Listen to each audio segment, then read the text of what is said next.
Hi! Welcome to this part of my review featuring the Konosuba, God's Blessing on This Wonderful World, TRPG. If you haven't seen the other parts of my review featuring this role-playing game based on the popular isekai series, please check out the playlist in the description below. This time we are going to talk about the player character races and general skills. But before that, I want to thank one of my viewers, Miguel Angel, because he has informed me that some people on Reddit have compared the English version with the Japanese version, and there are some errors. So he has shared some of the errata with us. I'm going to put a link in the description to the part of the review where you will find some of the errata in a pinned comment. And remember, if you enjoy the background music of this video, please check out Lapudus AMB's channel. The link will be in the description below. Okay, let's get started. When it comes to these character races, you have 3 in total, although one of them serves as a sort of catch-all category or a general category for different species and races. Let's start with the Reincarnated Person race. Members of this race are those reincarnated from Earth by a goddess to slay the Demon King. With boons like magical items from the goddess in hand, they frequently become skilled adventurers. This character race is perfect for a thief or an archer sort of character because of the high dexterity and intelligence. But I would advise against taking this character race if you want to be a full-time caster. It is possible, but because of the low mind attribute, the Crimson Magic Clan member is better suited for that. So it's much better to level up in a few character classes and make your way towards Assassin. At least that's my personal recommendation. Let's talk about a couple of the skills for this character race.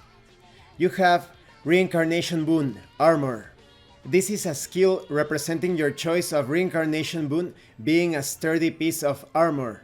So you choose any armor, and when you wear it, you obtain a bonus to physical defense and magic defense. You also have Reincarnation Boon, Weapon. A skill representing your choice of Reincarnation Boon being a weapon of substantial might. So you select a weapon, and this weapon gains a bonus to the attack power when you wield it. So as you can see, there is some potential to be the tank of the group, but I still think that the high dexterity and intelligence works great when it comes to carrying out magical attacks or striking your enemy directly with your weapons. So it's all up to you. In fact, I think the Rune Knight could work pretty well with this character race. Now let's talk about the native inhabitant race. These are all the humans in the game world, excluding reincarnated people and Crimson Magic Clan members. Elves, dwarves, and the like are also treated as native inhabitants. Player characters of monster races hiding in native inhabitant settlements are also considered native inhabitants. So if you wanted to play as a beastman, perhaps as an orc, it could be a bit complicated considering the setting. It all depends how you handle things, but if you wanted to play as a demi-human or a monstrous race, this is the race to pick.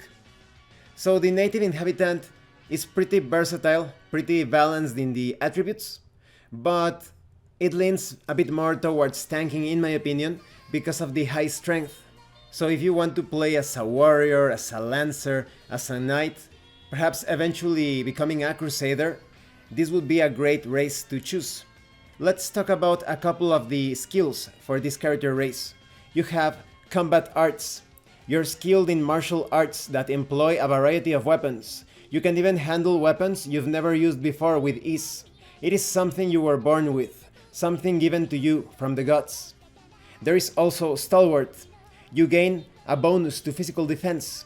Your body is hard as stone. You can resist many small weapons like blades. So there is definitely a lot of potential when it comes to melee fighting. Because of the bonus attribute points that you can distribute when you create your character, you could also play as a caster, but consider the potential to play as the tank of the group. It's really worth it in my opinion. Now let's talk about the Crimson Magic Clan member race. A unique race with red eyes. They are born with extremely high magic power and intelligence, making them perfect magic users. They live together in a settlement, called the Crimson Magic Village. They usually have strange names. So this is your full-time caster. If you wanted to play as a wizard or as a priest, picking up some levels as an elemental master or as a creator, as you make your way towards the road of the archpriest or the archwizard, this is definitely the race for you. Let me read a couple of the skills. You have the appropriately named God-sent Child of Destruction. You are very good at controlling magic for offense.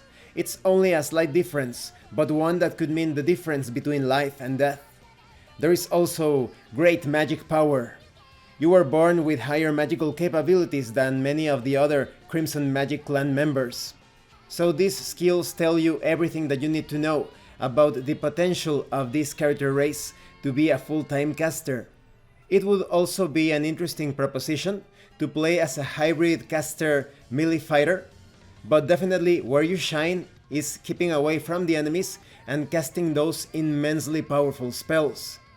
Now, let's talk about the general skills. These are skills that any class can acquire. You can obtain them when you create your character, or you can learn new ones by spending experience points. You have things such as the appraisal skill, a skill that expresses your wealth of knowledge regarding a myriad of items. There's also the athletic skill, a skill that expresses your above average ability to move your body. You have the faith in aqua skill. Good luck with that. A skill that represents your worship of the goddess Aqua and your reception of her divine protection. However, being a member of the Church of Axis may cause others to lose trust in you. The GM will decide the details. Basically, this boosts your physical and magic defense. There's also the faith in Eris, a skill that represents your worship of the goddess Eris and your reception of her divine protection. You get a bonus to the effect of your skills or your items that restore HP or MP. You also have general basic magic skills. These skills are all beginner spells. They are easy to acquire, but many aren't made for combat. So you have things such as Freeze, a starter spell that uses a small chill to slightly freeze the surface of a target's body. Yes, this is the spell that Kazuma used to seduce Megumin in the OVA or OVA. There's also Feather, a starter spell that lets you land smoothly. Then we have Wind Breath, a starter spell that produces enough wind to blow away pieces of paper. So these spells, these basic magic spells, are pretty much cantrips. They are highly situational. If you want more explosive and impressive results, you definitely want to level up as a wizard. And this concludes this part of the review. In the next part we are going to take a look at the character classes. I like how the races have their strengths and weaknesses, even though you can customize each of your player characters with the different combinations of attributes and attribute bonuses based on your race and class, and your skills as well. You can pretty much tell that some races are better suited for particular roles within the party, so this is very fun to carry out experiments to see if this class combines well with this other class based on your race. It's also going to be quite fun to choose the right skills within the race category and the classes category as you make your way towards the advanced classes. I also like the general skills. They are mostly based on utility and general use, and I think they are great for some roleplay moments, like Aqua, that has some useless abilities in many situations, but they become suddenly very valuable when there is a party. Thank you for watching this part of the review. If you have any comments or questions, please let me know. And thank you so much to those of you that have been supporting the channel by sending right through RPG gift certificates. If anyone else wants to further support the channel, the information on how to do that will be in the description below. Once again, thank you, and see you later.